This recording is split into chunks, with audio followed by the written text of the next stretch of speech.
سلامونه نیکې هیلې احترامات ملګرو، خدای دې وکړي چې زما غږ تاسو ته در ورسي. یوه دویمه خبره دا چې د پوره خبرې اورېدو نه مخکې د فتوا فروشي، کنځل او سپکې سپورې خلکو ته مه کوئ. عایشه ګیلمنه ناروا قتل او د خلکو المناک، دردناک او د شقاوت نه ډک ردي عمل. شقاوت مطلب چې د انسان زړه د کاڼي یا د وحشت نه ډک ردي عمل. یو خبره، د دې کائناتو مالک دومره عظیم ذات دی، دومره لوی ذات دی چې د لایټ دا سپیډ نه دی، د دې نه زیات په تیزۍ سره د کائنات خوریږي روزانه. په دې کې یعنی روزانه نه، د هر سکند او نینو سکند په حساب تکه د رڼا په سپیډ سره روان شي، ته د کائناتو بل اړخ ته نشې تللی. ولې؟ هغه ستانه او په زرونو نه په کروڑونو کاله کې نشې تللی، ځکه دغه د کائناتو دا وسعت نه دی. د دې دنیا دا د دې دنیا خبره کوم، دا دومره زیات په تیزۍ سره چې تا ته نشي راګیرولی، ته د هغه بل سر ته نشې تللی. بیا د ګلیکسیز حساب او بیا د سولر سیسټم او سولر سیسټم د پاسه د هر ګلیکسي او د ګلیکسیز بیا په بیلیونز اف ګلیکسیز او په دې کې وسعت راځي. دغه ذات وړوکی ذات نه دی. دغه ذات د عظمت زه او ته پرسپشن یا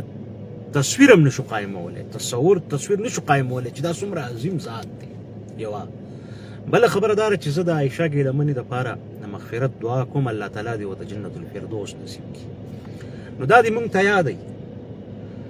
چې الله تعالی دغه عظیم ذات چې دا دومره لوی کائنات یې جوړ کړی دی، نو زما د حصې جنت هغې له نه ورکوي، یا هغې له که ورکړي نو ګنې چې خدای مکه زما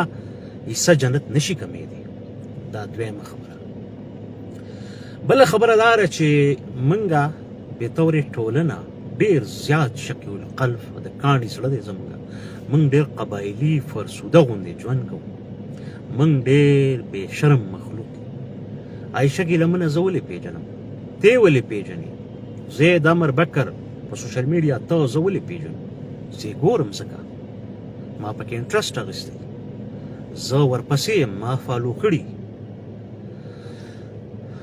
دا دویمه خبره. دریمه دا چې د انسان مرګ په مخصوصو شرایطو کې ریاست له یا باقاعده انسټیټیوشنز له اخیستل وي په مهذبه ټولنه کې. دغه انسټیټیوشن که ته وایې چې ریاست نه، نو دا انسټیټیوشن جرګه، شریعت، مرکه، جومات هم کیدی شي. کله هم به هر صورت د انسان ژوند اخیستل چې دي دا د الله تعالی ورکړی امانت دی. او که فحاشي خورول، نو فحاشي تعریف چې کوم دی که نه، دا هم د زمان و مکان په حساب سره بدلیږي.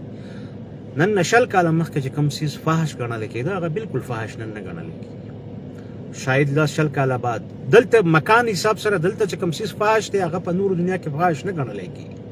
خو بیا هم ځینې رویو ته موږ ډیوینټ یا د معاشرې نه لږې ماتې رویې، د معاشرې د نامز د اصولو نه برخلاف رویې وایو، او ښه خبره نه ده. خو مګر د دې د احتساب حق چې کوم دی که نه، دا ماته نه دی حاصل. زه په دې بنیاد د چا ژوند نشم اخیستی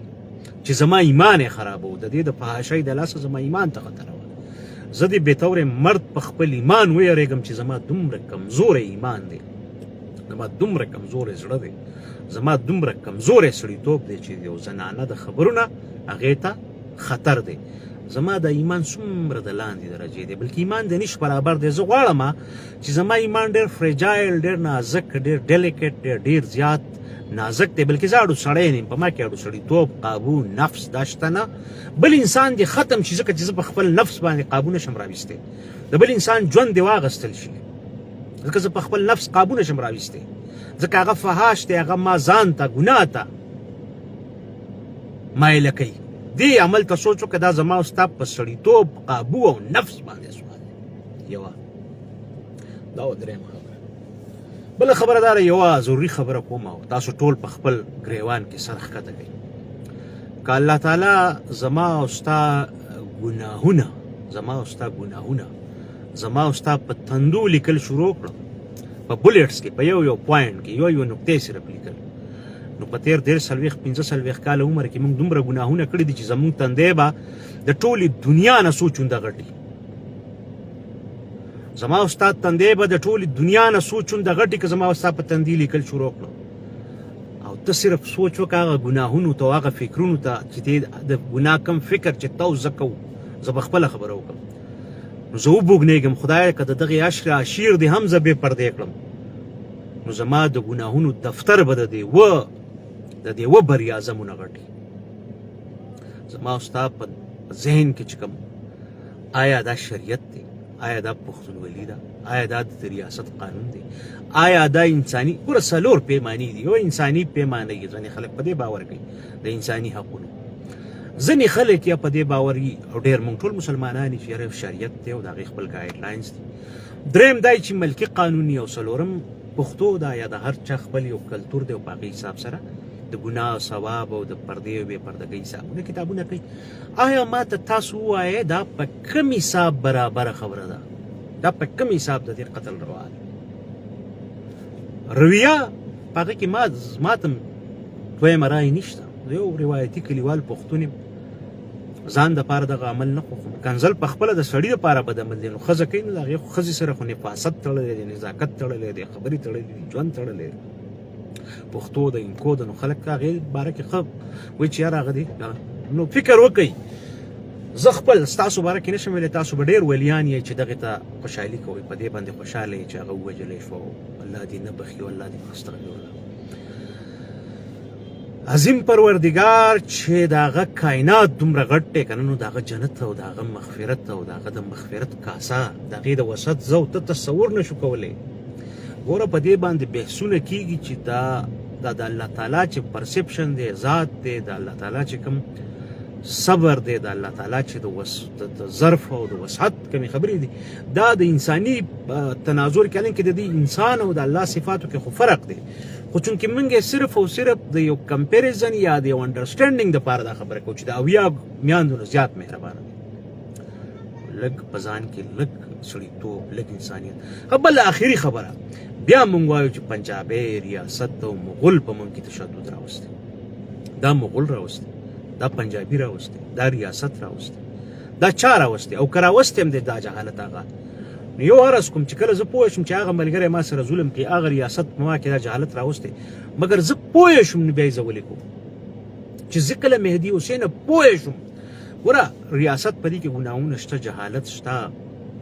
زما قام که په قامونو کې غمی دی څه غمی دی جهالت پې راخور کړی ماښامې دی خو لکه اخو بلیس ان ډسګایز دی زه نه یم پوهه نو چلو زه ووایم چې یاره زه نه ومه پوهه اوس خو زه پوه یم که نه چې د ریاست او د پنجابي او یا د مغول او یا د سامراج او یا د امریکې او د جنګ زه دې حالت ته رارسولی نو بیا هم زه شعوري طور هم بېرته سټپ بیک کېږم نه زه شعوري طور هم یعنې ښه پوه یم دا خلک وایي موږ امن غواړو نو دا امن ته صرف د ځان دپاره غواړې د هغه چا نه غواړې چې یا فوجي دی یا طالب دی د هغه نه صرف غواړې نور د ځان نه امن نه غواړې ځان له په یو بېوسه زنانه ډیوینټ وه ډیوینټ مطلب د روایتي اخلاقي اصول نام چې کوم د پښتونولۍ د هغې نه به لږه ډېره چپه وه چپه به وه دا کېدای شي دا موږ ټول ډېر چپ